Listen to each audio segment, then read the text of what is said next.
वादग्रस्त IAS निलंबित अधिकारी पूजा खेडकर हिचं नॉन क्रिमिनल सर्टिफिकेट जे आहे ते आता नाशिकच्या विभागीय आयुक्तांनी जे आहे ते रद्द केलेलं आहे। याच संदर्भात बोलण्यासाठी या संपूर्ण घटनेचा पाठपुरावा करणारे सामाजिक कार्यकर्ते असतील किंवा माहिती अधिकार कार्यकर्ते विजय कुमार आपल्या सोबत आहेत। सर, काय सांगाल, आज पुन्हा एकदा नॉन क्रिमिनल सर्टिफिकेट जे आहे ते रद्द करण्यात आलं आहे, कडक कारवाई कधी होणार आहे? हे पहा, हे जी बडतर्फ IAS अधिकारी आहे तिने अपंगत्वाचं असेल जातीचं असेल ही बनावट सर्टिफिकेट दिली होती असा आपला आरोप होता। UPSCने तिच्या विरोधामध्ये दिल्ली पोलिसांमध्ये तक्रारी केली होती। सुप्रीम कोर्टाने शेवटी तिला तात्पुरता जामीन दिलेला आहे, अटकपूर्व जामीन दिलेला आहे। परंतु हा जो प्रकार आहे हा प्रकार ची पूर्ण चौकशी करावी असे आदेश शासनाने दिले होते। त्यानुसार नाशिकच्या विभागीय आयुक्तांनी ही जी बडतर्फ IAS अधिकारी आहे, प्रशिक्षणार्थी IAS अधिकारी, तिच्या प्रमाणपत्राची संपूर्ण चौकशी केली। आपण जे आरोप करत होतो की ते प्रमाणपत्र मिळायला ती लायक नाही, लायक नसताना तिला प्रमाणपत्र दिलंय, तरी ते प्रमाणपत्र दिलं होतं ते रद्द केलेलं आहे। आता याच्यामध्ये तिने जो पहिल्यापासून खोटेपणा केला की वडील शासकीय सेवेत असताना करोडोंची संपत्ती असताना आपण आपली संपत्ती 8 लाखाच्या पेक्षा वार्षिक उत्पन्न कमी आहे असं दाखवून तिने ते सर्टिफिकेट मिळवलं होतं। तिच्या प्रत्यक्षात 10, 12, 23, 12 गाड्या, अनेक प्रॉपर्टी, 40 कोटीची मालमत्ता तर त्यांनी तिच्या आई वडिलांनी इलेक्शन ॲफिडेव्हिटमध्ये दाखवली होती।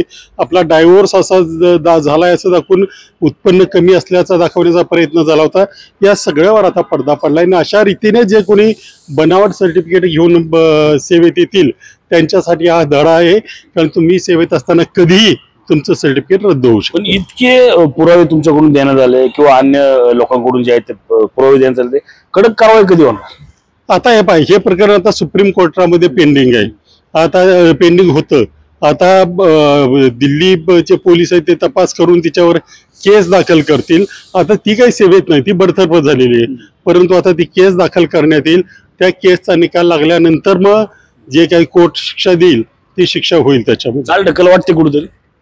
चाल ढकल नाही, परंतु चाल ढकलच आहे खऱ्या अर्थाने, कारण अशा पद्धतीने ज्या वेळेला IAS सारख्या पदावर ज्या मोठ्या प्रमाणावर मोठे ज्यांच्याकडे अधिकार असतात अशा पदावर ज्यांची नियुक्ती होते त्यांच्या संदर्भात थोडी जरी शंका आली तरी तातडीने कारवाई करायला पाहिजे, कारण असे अधिकारी बरेच मोठे निर्णय घेत असतात। त्या मानाने ही चाल ढकल असंच म्हणता येईल। नक्कीच आपण पाहिलं तर पूजा खेडकरवर जी आहे ती कारवाईची चाल ढकल, त्याचप्रमाणे तातडीने कारवाई करण्याची गरज जी आहे ती या ठिकाणी आता RTI कार्यकर्ते विजय कुमार यांनी व्यक्त केलेली आपल्याला पाहायला मिळत आहे। रणजित जाधव, TV9 मराठी, पिंपरी चिंचवड।